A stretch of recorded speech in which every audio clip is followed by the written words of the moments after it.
What happens when a bitter flight attendant, cruising at 35,000 feet, decides to insult the one person she shouldn't? She targets the black female pilot, using words as sharp as glass, dripping with prejudice. She sneers, "It's amazing they let people like you drive the bus." But this flight attendant, Brenda O'Malley, has just made the biggest mistake of her career. Because what she doesn't know is that the woman she just insulted doesn't just fly the plane. She owns the entire airline. The countdown to karma has begun. And in the pressurized cabin of Flight 1771, the truth is about to cause explosive decompression. The air in the Aeroverse Airlines crew briefing room at JFK International, Terminal 4, was thick with the familiar scents of stale coffee and industrial-grade carpet cleaner. It was 5 p.m., and the buzz of an evening transatlantic departure was building. Captain Serafina Thompson, her pilot's uniform immaculate, observed the room for a moment before stepping in. At 42, Serafina was a commanding presence, not because she was loud, but because she was precise. Her hair was pulled back in a neat regulation bun, and her eyes, dark and perceptive, missed nothing. To the crew milling about, she was Captain Thompson, a senior line pilot qualified on the Boeing 777. To the board of directors, she was Ms. Thompson, the founder, majority shareholder, and CEO of Aeroverse Airlines, a company she had built from 2 leased aircraft and a mountain of sheer will. She was flying the line today, something she did at least once a quarter. She called it checking the rivets. The official reason was to maintain her flight currency. The real reason was to see her company from the one place you couldn't fake it, the front line. And lately, whispers from the New York base, anonymous complaints of a toxic in-flight culture, had put this specific route, AV 1171 to London Heathrow, on her personal radar. Her first officer, Mark Collins, a sharp man in his early 30s, snapped to attention. "Captain," he said, offering a crisp nod. "Good to fly with you." "You too, Mark," Serafina replied, her voice a warm, smooth alto. "Let's get the flight plan."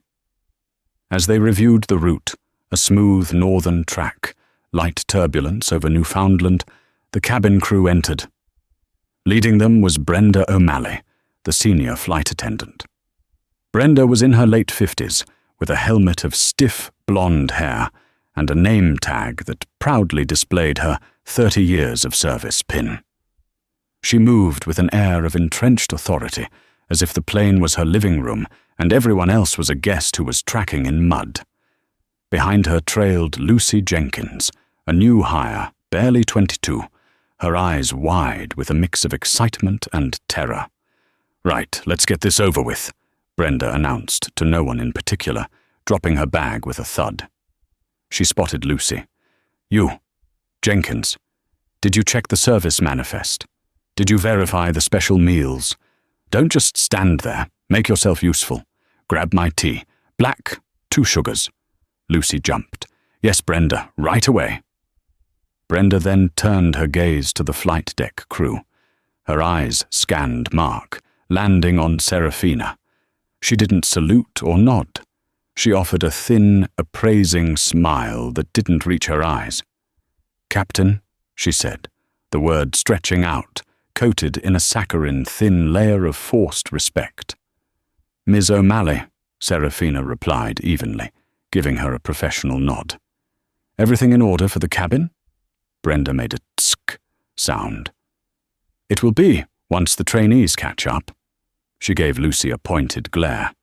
"We're heavy on specials tonight, and short-staffed, as usual."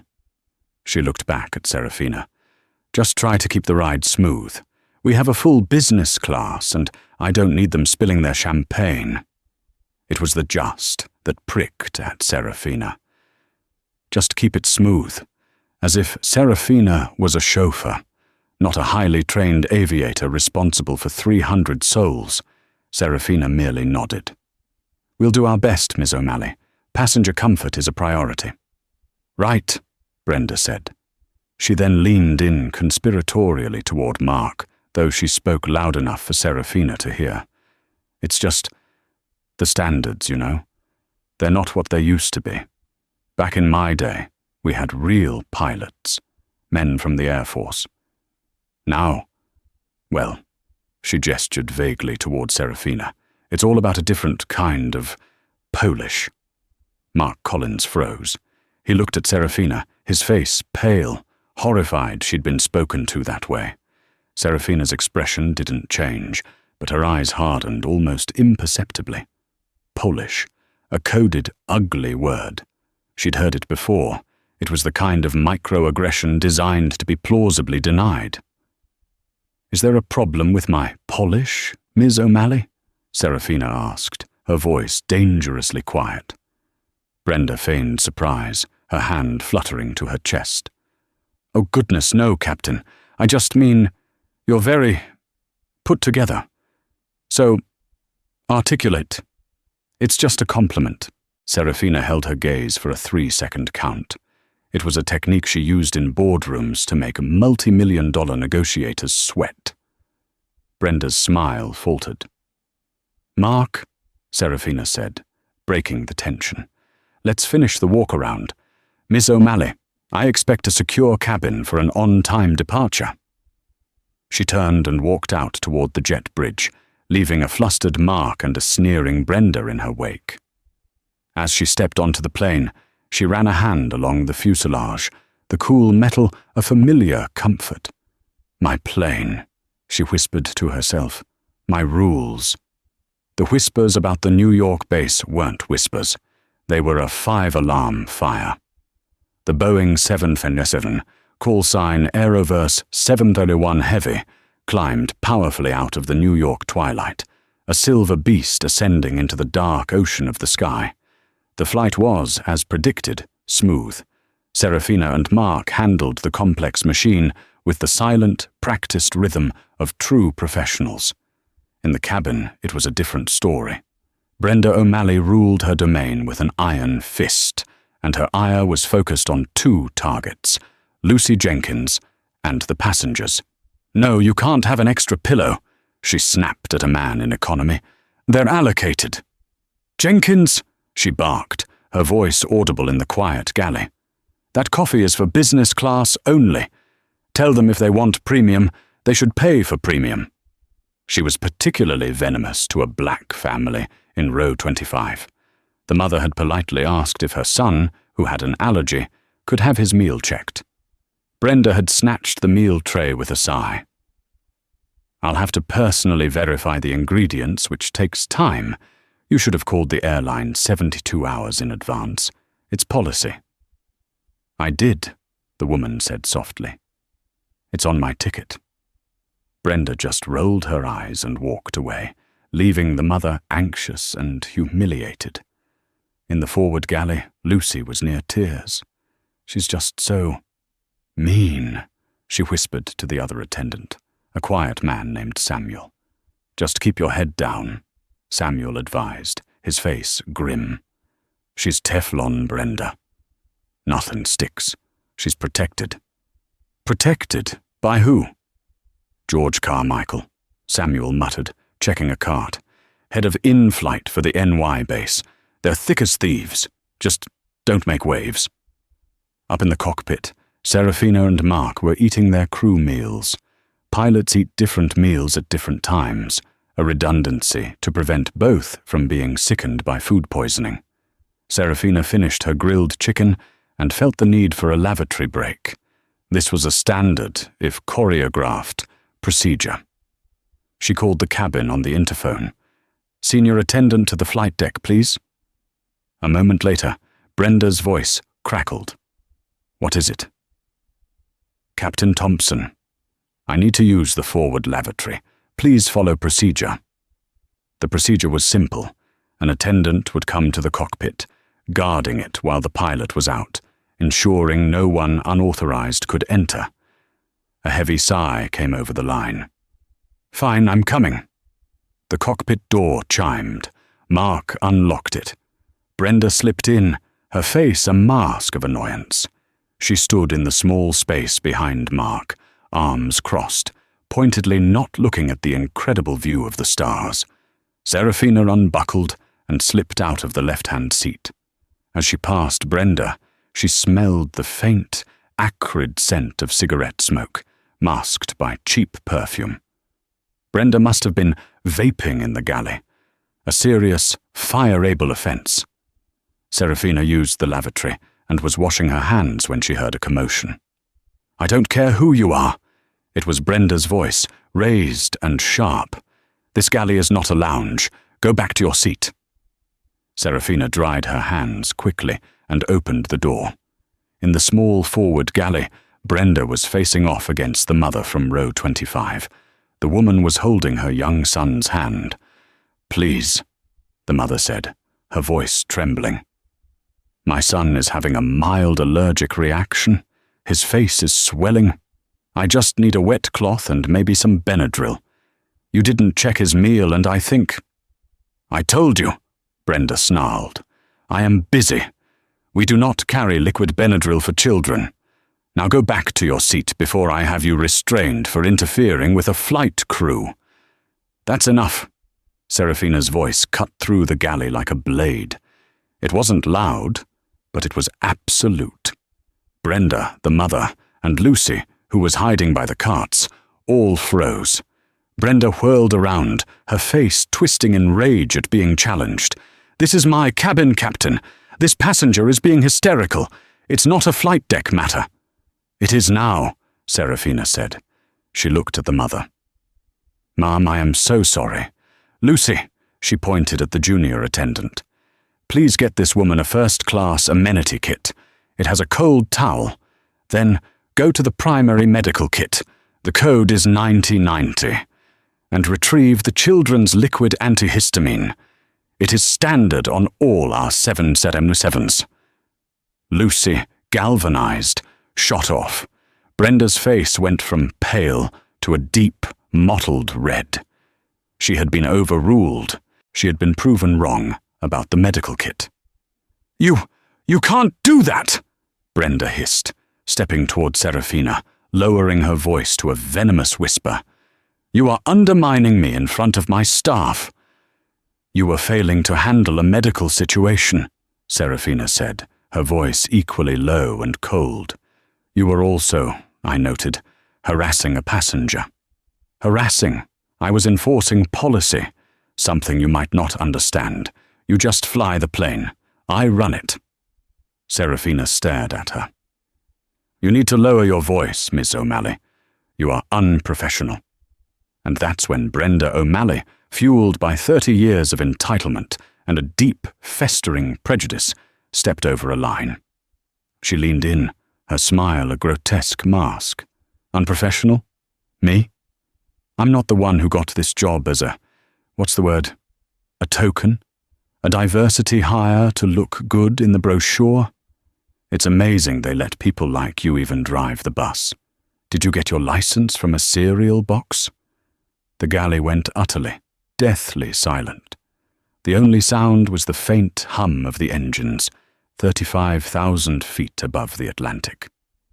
Lucy was back, an amenity kit in her hand, her face white with shock. She had heard it all. The mother, holding her child, had heard it all. And in the cockpit, Mark Collins, hearing the raised voices, had cracked the door, his heart sinking. He had heard it too. Brenda stood there, breathing heavily, triumphant, as if she had just won a great victory. Serafina Thompson stood perfectly still. She didn't flinch. She didn't raise her voice. She simply looked at Brenda. And in that moment, the power dynamic of the entire aircraft, of the entire airline, shifted on its axis. Brenda O'Malley mistook Serafina's silence for weakness. She saw the quiet, the stillness, and interpreted it as surrender. Her sneer deepened. "See?" she whispered. "Nothing to say. You know I'm right. Now, if you're done playing doctor, get back in your little chair and drive." Serafina took one, measured breath. Then she spoke, her voice devoid of all warmth, a sharp, cold instrument. "Ms. O'Malley, I am Captain Serafina Thompson. Per FAA regulations and Aeroverse Company Policy Manual, Section 4, Paragraph 2.b. My authority on this aircraft is total. It supersedes yours in all matters, including and especially cabin service, when I deem it necessary." Brenda's face flickered. "Regulations. I know the regs. You also seem to have violated Section 14(c), in-flight crew conduct, Section 21.a, passenger harassment, and Section 30(g), use of prejudiced or discriminatory language. And given the smell of cigarettes on your uniform, I'm fairly certain you violated FAA federal law by smoking or vaping in a lavatory. That alone is a $10,000 fine and grounds for immediate dismissal." Brenda's blood ran cold. The color drained from her face. I didn't. You can't prove that." "I don't have to," Serafina said. "You've done enough." She turned to Lucy. "Lucy, please take this woman and her son into the business class cabin. Seat them in 4A and 4B. Get the boy his medicine and whatever else they need. Bill it to my personal account." "Yes, Captain," Lucy said, her voice shaking but firm. She gently guided the stunned mother away. Now it was just Serafina and Brenda in the galley, with Mark watching from the cockpit doorway. Brenda, cornered, fell back on her one, last defense. You're going to report me. Go ahead, my file is spotless. I've been here 30 years. George Carmichael, our base manager, he knows my work. He'll laugh your report right into the trash. A little, he said, she said, complaint from a pilot? A report? Serafina almost laughed. The sound was chilling. "No, Brenda, I don't need to report you." She unclipped the small, company-issued satellite phone from the galley wall. Brenda watched, confused, as Serafina dialed a number from memory. "Who are you calling? The FAA? You'll have this whole plane diverted and answer for it." "I'm calling my head of operations," Serafina said, turning her back to Brenda to face the small galley window, looking out at the curve of the earth. The call connected. "Sterling, it's Thompson," a tinny voice replied. "Serafina, it's 2 a.m. in London. Is the flight okay? Is it an emergency?" "No, David," Serafina said, her voice calm. "The aircraft is secure, but we have a personnel emergency. I'm on AV 771. I'm invoking my authority as CEO. I want you to have security, and the head of London in-flight services, Maria, meet the aircraft at the gate. We have a crew member for removal." Brenda's jaw unhinged. She took a step back, knocking a stack of plastic cups to the floor. "CEO?" Serafina continued, ignoring her. "The crew member's name is Brenda O'Malley, senior flight attendant." "Yes, she is to be detained, her company credentials revoked immediately, and she is not, under any circumstances, to be allowed on a return flight as crew. Book her a one-way economy ticket back to New York on the cheapest available flight. From a different airline. She'll pay for it." Brenda was shaking her head, a low, no, no, no sound escaping her lips. That's a joke. You're lying." Serafina hung up the sat phone and clipped it back to the wall. She turned to face Brenda. The galley lights seemed to cast Serafina in shadow, making her seem taller, more powerful. "Brenda, you seem confused. You think I'm just a pilot?" Serafina reached into the small pocket on her pilot's shirt. It wasn't her FAA license. It was a simple black and gold business card. She held it out. Brenda's shaking hand took it. She read the words, her eyes scanning them again and again, unable to compute. "Serafina Thompson, founder and chief executive officer, Aeroverse Airlines." "You," Brenda whispered, the card slipping from her fingers. "You own the airline." "I do," Serafina said, her voice softening, not with pity, but with a profound, bone-deep weariness. I built it. Every plane, every route, every name tag. I signed off on the paint. I signed off on the engines. I signed your paycheck. This is my airline, and you are on my plane. Brenda O'Malley's world imploded. The Teflon coating she'd relied on for 30 years had just met a blast furnace. She looked at the woman she had insulted, the black woman she had dismissed as a token, and saw for the first time not a pilot, but her boss, her owner. Her knees buckled. She wasn't fainting, but she grabbed the galley counter to hold herself up. The sneer was gone, replaced by a mask of pure, abject terror. "Oh my God," Brenda breathed. "Oh my God. Captain, Ms. Thompson, I was joking. It was the stress. You know, the long flight. I didn't mean it. I didn't mean any of it." Serafina looked at her, the ice returning to her eyes. "Yes, you did," she said. "You meant every word. You just said them to the wrong person." She turned to Mark, who was standing in the doorway, his own jaw on the floor. "First Officer Collins," she said, her captain voice returning. "I'm going back to the flight deck. You have the comms. Ms. O'Malley," she looked back at the trembling woman, "is relieved of her duties. She is now a passenger. Find her a seat in the rear galley. She is not to interact with passengers or crew. Samuel is now the lead attendant. Is that clear?" "Yes, Captain," Mark stammered. "Brenda," Serafina said, one last time. "Sit down and be quiet. We have a long flight ahead of us." The remaining 5 hours of the flight to London were the longest of Brenda O'Malley's life. Mark Collins, his professionalism kicking in, gently but firmly, instructed a sobbing Brenda to take the aft jump seat, normally used for takeoffs and landings. She was to stay there. Samuel, the other attendant, now thrust into the lead role, gave her a wide, fearful berth. The cabin crew, sensing the seismic shift in power, operated with a new, terrified efficiency. Brenda sat in the dark, next to the rattling galley carts, a prisoner on her own long-time domain. The humiliation was a physical, burning itch. Every so often, a passenger would walk by to use the rear lavatory, giving her a curious look. Why was a flight attendant crying in the jump seat? Her mind raced. She wasn't just fired. She was humiliated. Serafina Thompson. The name echoed in her head.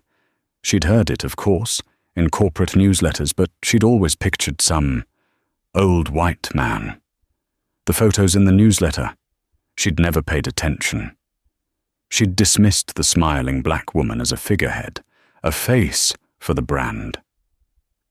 Not the actual power. She had to fix this. She had to apologize. She could save this. She waited until she heard the ding that signaled the final descent into London. She unbuckled, her hands shaking. "I need to talk to her," she muttered, lurching up the aisle. Samuel saw her. "Brenda, no! Captain's orders. We're in sterile cockpit." Brenda ignored him. She pounded on the cockpit door. "Serafina! Miss Thompson, please let me in. We need to talk. I can explain. It was a mistake."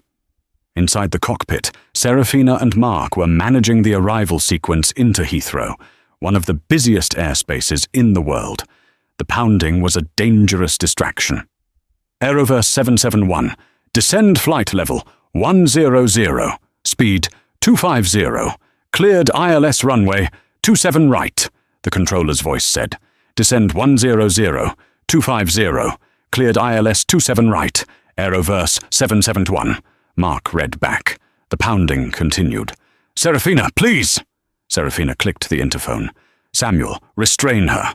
Now, if she doesn't sit, use the zip cuffs. That is a direct order." Brenda heard the click. She heard the order. "Restrain." She froze. The fight went out of her.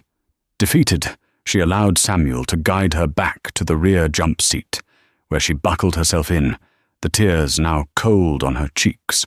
The landing at Heathrow was, like everything Serafina did, flawless. The 777 kissed the runway, and as they taxied to the gate at Terminal 3, the sun was just beginning to stain the London sky. As the plane's engines spooled down, the fasten seatbelt sign pinged off. But before anyone could stand, Serafina's voice came over the PA. Not her captain voice, her CEO voice. "Good morning, ladies and gentlemen. This is Captain Serafina Thompson. On behalf of Aeroverse, I'd like to thank you for flying with us. We know you have a choice in airlines, and we are grateful you chose us." She paused. "I must also offer a sincere, personal apology to the family in row 25, who were treated with inexcusable disrespect by a member of our crew. And to all passengers, I am sorry that you had to witness such unprofessional conduct. That is not the Aeroverse standard. That is not my standard. We will be better. We will have you at the gate in 2 minutes. Thank you." The cabin was silent. The mother from row 25 was crying softly, this time from relief. When the jet bridge connected, Serafina opened the cockpit door. She stood there, a blocking presence, as 2 airport security officers and a sharp-looking woman in an Aeroverse suit, Maria, the London-based manager, boarded. "Brenda O'Malley?" Maria asked, her voice clipped. Brenda, her face puffy, just nodded. "Please come with us. Bring your luggage." It was the walk of shame. Brenda O'Malley, 30-year veteran, was escorted off the plane like a common criminal, in front of the entire crew and the disembarking business-class passengers. As she passed the cockpit, she looked at Serafina, her eyes pleading. "Please, Serafina, don't do this." Serafina just looked at her, her face carved from stone. "You did this, Brenda." "Not me." Serafina didn't deplane with the passengers. She stayed on the aircraft, waiting for David Sterling, her London-based chief operating officer, the man she'd woken up at 2 a.m. David, a dapper man with a worried expression, hustled onto the plane. "Serafina, my God, I've got O'Malley in an office with security. She's hysterical." What exactly happened? Serafina, now sitting in the business class seat she'd given the mother, finally let the exhaustion show. She rubbed her temples. "She called me a token, David. Said it was amazing. They let people like me fly." David winced. I have no words. I'm firing her, of course. Full termination. We'll fight her union. Though after this, I doubt they'll back her." "No," Serafina said, surprising him. "Don't fire her. Not yet." "What?" "Serafina, after that? We have to. Firing her is easy. It's a quick fix. It cuts off the one sick branch." Serafina leaned forward, her eyes blazing with a new, cold fire. "I want the root, David. I want the rot." She recounted the rest of the story. Brenda's arrogance, her comment about her boss, George Carmichael, Samuel's warning that Brenda was protected. "Brenda O'Malley," Serafina said, "is not a random problem. She's a symptom of a systemic one. She was this bold, this racist, this openly insubordinate because she felt 100% immune. Why? You need to find out." "George Carmichael," David said, pulling out his tablet. "Head of in-flight, JFK. Been with us, 15 years. Hired on from a legacy carrier." "Pull his file," Serafina ordered, "and pull the file for every complaint lodged at the JFK base for the last 2 years. Cross-reference them with Brenda O'Malley. And I want to talk to the junior attendants, Lucy Jenkins and Samuel. Have them brought to the corporate office, not the crew lounge. Tell them it's a debrief. And David, make sure they know they're safe. Make sure they know I'm asking." For the next 4 hours, in a sterile conference room in the Aeroverse London office, Serafina Thompson, in her pilot's uniform, transformed from aviator to investigator. David Sterling's team worked fast. The files piled up, both digital and physical. The story they told was horrifying. "You were right," David said, his face grim. He pointed to a spreadsheet. "Here's Brenda O'Malley. 14 passenger complaints in the last 18 months. Rude, aggressive, dismissive. 2 of them specifically mention racially insensitive language." "And the resolution?" Serafina asked. "All of them," David said, "were resolved by GC. George Carmichael. Every single one was dismissed as passenger misunderstanding or crew member under stress. Not a single one resulted in a formal warning." Then, the twist. "It gets worse," David said. "I ran a check on Carmichael. His performance reviews are stellar. His base has high crew retention and low incident reports. Because he buries the incident reports." "He's cooking the books," Serafina breathed. "He's creating a private kingdom," David countered. "But why for Brenda?" A young HR analyst looked up. "Sir, I might have it. I ran a personnel check, standard stuff. George Carmichael's wife is Patricia Carmichael. Maiden name O'Malley." Serafina and David stared at each other. "She's his sister-in-law," Serafina said, the pieces clicking into place. "He wasn't just protecting a veteran. He was protecting family. He's been using my airline, my company, as his own personal toxic employment agency." The rot had a name, and it was deep. "Ms. Jenkins, Mr. Velez, thank you for coming in." Serafina, now in a fresh business suit, sat at the head of the conference table. She looked every inch the CEO. Lucy and Samuel, whose last name was Velez, sat opposite, looking terrified. "First," Serafina said, her voice gentle, "let me be clear.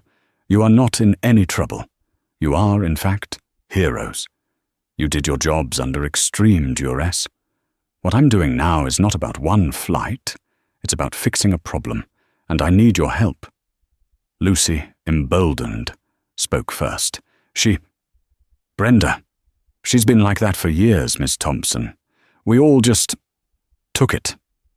George Carmichael was at her wedding. Everyone knew. If you crossed Brenda, you were on a Carmichael list. You'd get the worst routes. You'd get your vacation time denied. You'd get written up for having one button undone. She called the new hires especially the non-white ones. George's diversity projects, Samuel added, his voice shaking with anger. She said you were just a poster girl, and that the real airline was run by people like George who knew how things really work. Poster girl. The insult was somehow deeper than token. It implied she was a puppet. "Thank you," Serafina said, her face a neutral mask, though her hands were clenched into fists under the table. "That's all I needed to hear. David, book them rooms at the Savoy. On me. Tell them to take the next 48 hours off, fully paid, and enjoy London. They've earned it." As the 2 attendants left, stunned and relieved, Serafina turned to David. "Get George Carmichael on a plane. Tonight." "What do I tell him?" "Tell him," Serafina said, "that there was a serious breach on Flight 771. Tell him his star attendant, Brenda O'Malley, has been detained in London, and that Captain Thompson is demanding a full review. Tell him he needs to get here to handle me." "You're setting a trap," David said. "I'm giving him the rope," Serafina replied. "He's been hanging his own people for years. It's time to see if he'll do it to himself." 2 days later, George Carmichael strode into the Aeroverse London boardroom. He was a man in an expensive, slightly too tight suit, a permanent smirk on his face. He saw Serafina at the end of the table and David Sterling beside her. "Ms. Thompson," he began, all false charm. "What a pleasure. I'm George Carmichael. I run the New York base. I flew all night to sort out this unpleasantness."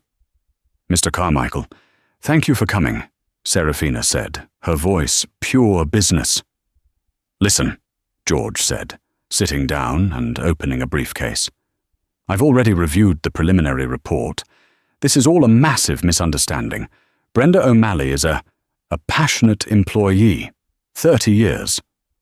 The pilot," he gestured at Serafina, "was, let's be honest, interfering with her cabin. It was stressful. Brenda may have said some things she regrets." "Things she regrets," Serafina repeated. "Yes. But a termination. It's absurd. These young pilots," he said, patting Serafina's hand on the table, "are just so sensitive these days. No respect for experience. Now, I've already drafted a solution. Brenda will write a formal apology to the pilot, and we'll put her on a 2-week paid leave to cool off. I'll handle the paperwork. It'll be like it never happened." He smiled, triumphant. He had handled it. Serafina slowly, deliberately, pulled her hand out from under his. "It's Miss Thompson," she said. "Not pilot, and I'm not a young, sensitive girl. I am the founder and CEO of this airline, and you, Mr. Carmichael, are in my office, on my time, attempting to cover up for your racist, insubordinate sister-in-law." George's smile didn't just fade, it evaporated. I beg your pardon?" "You've been burying complaints," Serafina said, sliding a thick binder across the table. "You've been harassing junior crew. You have fostered a culture of bigotry and fear at my New York base. You've called me a poster girl. You've called my employees diversity projects. You've done this all while protecting your family and collecting a 6-figure salary from my company." George's face was ashen. Those are baseless accusations." "Are they?" Serafina clicked a button on the conference phone. "Bring her in." The door opened. Brenda O'Malley entered, looking small and defeated. She had been in a crew hotel for 2 days, her credentials gone. She saw George. "George! Thank God! Tell her it was a mistake." George looked at her with pure, unadulterated venom. You stupid. I told you to keep your mouth shut. You've ruined everything." "Me?" Brenda shrieked. "I was just doing what we always do. You told me I was safe. You told me she was nobody." And there it was, the confession. David Sterling, who had been silent, finally spoke. "Mr. Carmichael, Miss O'Malley, I think that's all we need." The air in the London boardroom was so cold it felt like it might crack. George Carmichael's face was a deathly white, his eyes darting between Serafina and the woman who had just sealed his fate. Brenda O'Malley, in turn, was staring at George, her expression of terror slowly curdling into a new, unfamiliar emotion. Betrayal. George was the first to speak. He didn't whisper. He roared. "You!" he spat, his finger jabbing the air at Brenda. "You stupid, stupid woman, what did you do? What did you say?" He turned to Serafina, his entire demeanor shifting. The unctuous, smarmy fixer was back, but now soaked in desperation. "Miss Thompson, I am appalled, utterly appalled. This employee," he said, the word like it was a piece of trash, "has acted in a way that it's beyond the pale. She's a rogue element, a bad apple. I had no idea." Brenda let out a sound, a half gasp, half sob. "George, what?" "Shut up, Brenda," George snapped. He looked back at Serafina, his hands spread wide. "Clearly my trust was misplaced. My fault. I take full responsibility for that. I trusted her as a veteran. I defended her. I thought she was just passionate. I see now that her personal prejudices have made her a liability. I am recommending her immediate, Full termination. No pension, no benefits. We'll fight the union, and we'll win. This is a disgrace." He took a deep, shuddering breath, composing himself, acting as if he had just solved the problem. "Now, as for the damage to the New York base, it's significant, but I can fix it. I'll personally oversee a culture shift. I'll head up the retraining. This, he gestured to Brenda, will never happen again. I promise you that." He finished, panting slightly, his face slick with sweat. He looked at Serafina, expectant, as if waiting for a pat on the back for so bravely throwing his own sister-in-law into a volcano. Brenda O'Malley, who had been frozen, began to shake. It wasn't with fear anymore. It was with a volcanic, 30-year-old rage. You, weasel," she hissed, her voice low and dangerous. "You knew. You told me. You told me she was just a pilot. You said, 'Don't worry about the poster girl. She's just a face. The board makes the real decisions.' You told me I was untouchable." George's eyes widened in panic. "That is a vile lie. She's hysterical." "Am I?" Brenda shrieked, lurching to her feet. "Am I hysterical? What about your special expense reports, George? The team-building dinners at the Palm that were always just for you and that new hire, Angela? What about the recruitment fees you paid to that consultant who just happens to be your cousin? I've been covering for you for 10 years. I kept the other attendants in line. I made your problems go away. And this is what I get? You throw me away?" "You're insane," George yelled, his face purple. "Enough!" Serafina's voice, not raised but forged from cold steel, cut through the room. The yelling stopped instantly. Both George and Brenda froze, their faces twisted in mid-snarl, and turned to her. David Sterling, who had been watching with a kind of horrified fascination, quietly tapped a record button on the conference room's main console. Serafina Thompson stood up. She didn't walk to the window this time. She walked slowly, deliberately, around the table until she was standing directly in front of the two of them. "When I founded Aeroverse Airlines," she began, her voice a low, resonant alto, "I did it with 2 leased 737s and a business loan that 14 different banks rejected. I sat in rooms that looked a lot like this one, and men who looked a lot like you, George, told me my plan was overly ambitious for someone with my background. One of them, a Mr. Harrison from Chase, actually laughed in my face. He told me I didn't look the part of an airline CEO. She paused, her gaze locked on George. He said I was a token, a diversity project, and that I'd be bankrupt in 6 months. I remember his face. I remember his name. I remember the way he dismissed me, as if I was nothing, as if I was just a poster girl. George flinched, the use of his own words hitting him like a physical slap. "I didn't fail," Serafina continued, her voice never rising. "I built a global, multi-billion-dollar company. I did it not despite who I am, but because of who I am. Because I know what it feels like to be overlooked. I know what it is to be dismissed.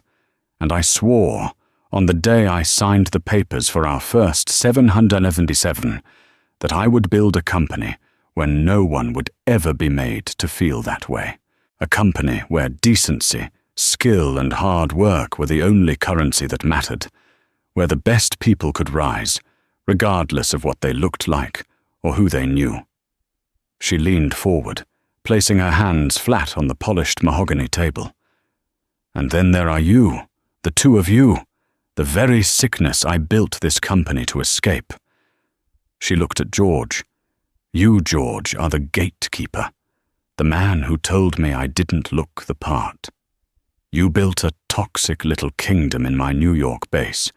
You rewarded loyalty not to this airline, but to you. You silenced complaints. You buried reports. You harassed and bullied and protected your own, all while collecting a very, very large salary from my company. You didn't just cook the books. You poisoned the well. Then she turned her ice-cold gaze to Brenda. And you are what happens when that poison is allowed to fester. You mistook 30 years on the job for 30 years good at the job. You became a petty tyrant, a bully who only punches down because it's the only way you can feel tall. You didn't just disrespect me. You threatened a passenger. You withheld medical aid from a child. It was a mistake, Brenda sobbed, her tough facade crumbling into a desperate, pleading mess. The stress, the long flight, I'm a good person. A good person? Serafina asked, her voice dangerously soft. I wondered if you'd remember them. She turned to David. David, please, the video link. What? George said, confused. David Sterling turned on the large 80-inch monitor at the end of the room. It flickered to life, showing a woman in a hotel room, a small boy colouring on the bed behind her. It was the mother from Flight 771, Mrs. Alani. Mrs. Alani, Serafina said, her voice softening with respect. Thank you for joining us. I know it's late there. This is Serafina Thompson. Can you see me? Yes. Yes, Ms. Thompson. I can, the woman said, her voice nervous. I am so terribly sorry to bother you. We've arranged your flight home. On a private jet, of course, and the full refund is being processed. But there is one thing I needed.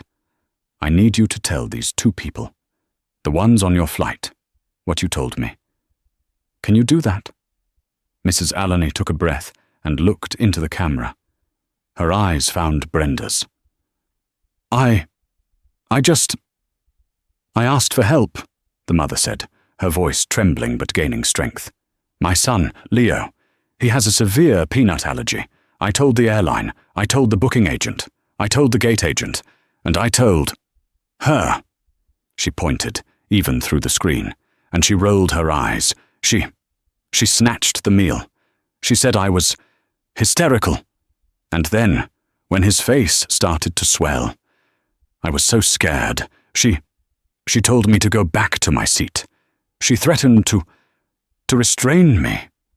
She wouldn't even look at my son. She was horrible. Brenda O'Malley looked at the screen and then at the floor, silent. Thank you, Mrs. Alani, Serafina said, her voice thick with controlled emotion. That is all we need. You have my personal number. Call me if you or Leo need anything. Thank you, Miss Thompson, the mother whispered. Thank you for seeing us. The screen went black. The silence in the room was absolute. You, Serafina said to Brenda, her voice now a hollow whisper of rage, are not a good person. You are a liability. You are a danger, and you are a disgrace to the uniform I designed. George Carmichael, seeing his career, his house, his life flashing before his eyes, made one last, pathetic lunge. This is a witch hunt. You have no proof. That's just hearsay. You can't prove any of this. It's my word against a hysterical passenger and a disgruntled pilot. A pilot? Serafina asked. Mr. Carmichael, I haven't been just a pilot for this conversation. For this, I am your judge. She walked back to her seat and picked up a 3-inch thick red binder. She dropped it on the table with a thud that echoed like a gunshot. This, she said, is your career. I had my team in legal pull every complaint, every HR flag, every near-miss report from the JFK base for the last 2 years. The ones you marked resolved GC. 14 complaints against Brenda O'Malley alone. 6 of them, like Mrs. Alanis, involved willful negligence. She flipped a page. This one, July 12th. An attendant, SV. That Samuel Velez, in case you forgot, reported you for inappropriate language of a sexual nature. You resolved it by giving him 3 straight weeks of turn-and-burn flights to Bogota. He didn't file another complaint, did he? She flipped another page. This one, Lucy Jenkins, written up by you, Brenda, for uniform non-compliance. A single loose thread on her cuff. The same day she'd refused to serve you, George, a double vodka in the galley on a non-revenue flight. This is entrapment, George sputtered. This, David Sterling finally spoke, his voice cold and precise, is an audit, George. And on that note, he slid a much thinner, but far heavier, file across the table. While Ms. Thompson was dealing with the people, I was dealing with the numbers. We've done a preliminary review of your expense reports. The team-building dinners at the Palm that Brenda so helpfully brought up. The vendor gifts that all trace back to a single P.O. box in New Jersey, which just happens to be registered to your brother. The $50,000 in consulting fees. George's face went from white to a sickly, greenish grey. This isn't an HR matter anymore, George, David said quietly. This is fraud. Oh my God, George whispered. He wasn't blustering. He was broken. Serafina Thompson stood up. The trial was over. The time for sentencing had come. George Carmichael, she said, and her voice rang with the absolute, final authority of an executioner. Your employment with Aeroverse Airlines is terminated, effective immediately, for gross negligence, willful creation of a hostile work environment, falsification of corporate reports, ethics violations, and financial malfeasance. Our legal team will be in touch with your lawyer. This isn't just a firing, it's a financial clawback. As per the ethics clause in your executive contract, we are reclaiming your last 5 years of bonuses and all unvested stock options. The results of our internal audit will be turned over to the New York District Attorney's Office. Security will now escort you from the building. You will not be returning to the United States on one of my aircraft. George didn't even look up. He just made a small, choking sound as 2 large security guards entered the room and placed their hands on his arms. He was gone. Now, only Brenda was left. She was small, pathetic, a shrunken old woman in a uniform that no longer belonged to her. "Please," she whispered, the tears streaming down her face, leaving tracks in her thick makeup. "Please, Ms. Thompson, Serafina, my pension, my 30 years. It's all I have, my whole life. Please don't take my life." "Your life?" Serafina asked, her voice filled with a profound, bone-deep weariness. "You're worried about your pension? What about Lucy Jenkins's career? What about Samuel Velez's dignity? What about the 30 other careers you and George stunted, sabotaged, or destroyed? What about the 30 seconds it took you to threaten a mother and child? Your pension will be calculated based on the bare minimum contractual obligations, but all severance, all bonuses, and all flight benefits, for life, are forfeit. You violated the morals clause in your contract." Where will I go?" Brenda whimpered. "How will I get home?" "Oh, you'll get home, Brenda," Serafina said, walking to the door. "I've personally arranged your travel. Your credentials are void. Your hotel key will stop working in 1 hour. A taxi will be waiting for you." "Thank you," Brenda breathed, a tiny spark of hope. "Don't thank me," Serafina said. "Your ticket is on United. I booked it myself. You're in economy. Seat 42E. It's a non-reclining middle seat in the last row, right by the lavatories. You'll be paying for your own baggage. And it's the red eye. Now get out."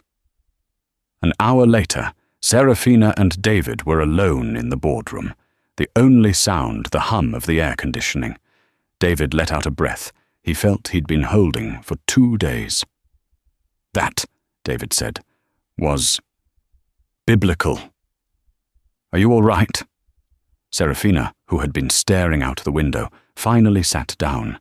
The adrenaline was gone, leaving only exhaustion in its wake. "I'm tired, David. I'm tired of fighting these ghosts. The ghosts of the men who told me no. And I am furious that I found them living in my own house." "You didn't just find them," David said, pouring her a glass of water. "You exorcised them, with extreme prejudice." "It's not over," she said, rubbing her temples. "This isn't a one bad apple problem. This is rot. George and Brenda were a symptom. The disease is the culture of fear they built. We don't just rebuild the NY base. We relaunch it." Her CEO energy was already returning, the pilot's mind calculating a new flight plan. "Here's what's going to happen," she said, her voice firming.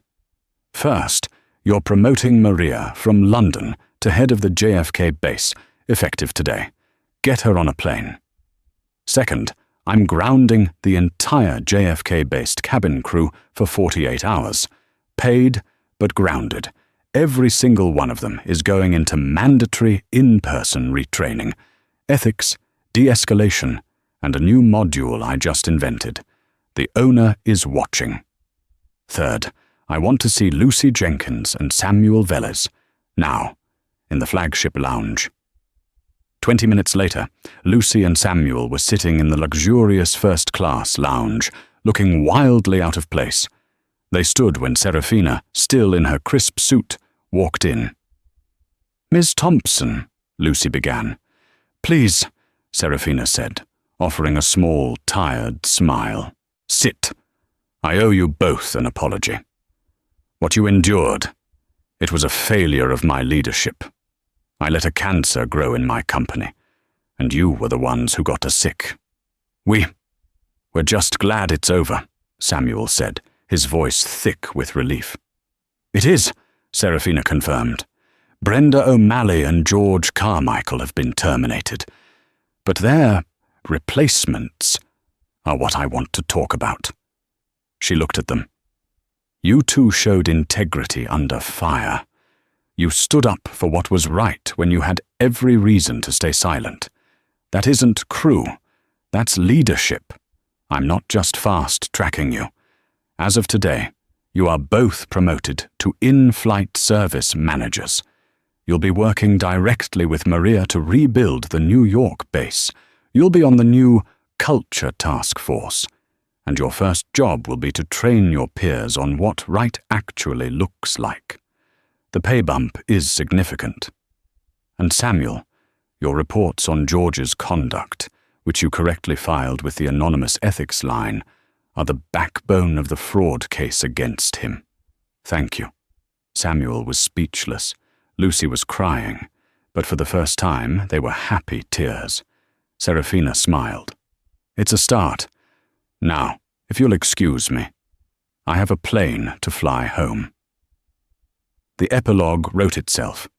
George Carmichael spent the next 3 years in civil and criminal litigation. He lost his house, his marriage, and his reputation, ultimately pleading guilty to wire fraud and serving 18 months in a minimum security prison. Brenda O'Malley's trip home was a quiet nightmare. At the United counter, her credit card was declined for the $100 overweight baggage fee. She was forced to open her suitcase on the floor of the terminal, in front of a line of snickering passengers, pulling out shoes and sweaters to stuff into her carry-on. She finally boarded, walking the entire length of the plane to her middle seat. The man on the aisle was 300 pounds and already asleep, his arm spilling over the shared armrest. The mother by the window had a colicky infant who did not stop screaming for the entire 7-hour flight. No one, least of all the exhausted United crew, offered her a single word of comfort. It was the longest flight of her life. 3 days later, Captain Serafina Thompson, in her immaculate uniform, was once again in the left-hand seat of a Boeing 777, this time at Heathrow, preparing for the return flight to JFK. Her new first officer, a bright young woman she was mentoring, ran through the final checklist. Flight deck, secure. Cabin, secure. Ready for pushback, Captain. Serafina looked out at the sunrise, ran her hand over the controls of the machine she'd built. Before replying, she keyed the microphone, not for the tower, but for the cabin. Good morning, crew. This is Captain Thompson speaking. I just want to thank you for your professionalism and welcome you aboard. Let's remember to take care of each other and our passengers today. As a quick reminder, I'm always listening. Let's have a great flight.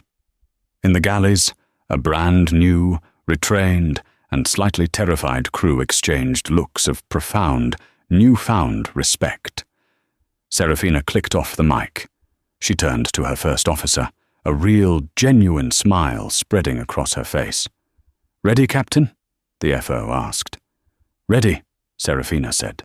Let's take my airline home. And that is the story of how Brenda O'Malley and George Carmichael learned the hard way. You can't judge a book by its cover, and you never assume the person you're insulting doesn't own the company.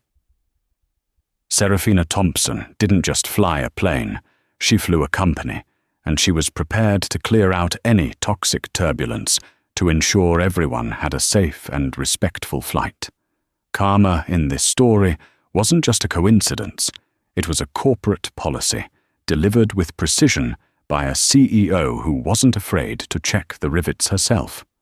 What did you think of Brenda's downfall? Was the karma served hot enough for you? Let me know in the comments below. If you loved this story of justice and drama, please do me a huge favor.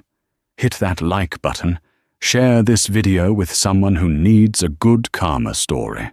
And most importantly, subscribe to the channel for more real-life dramas just like this one.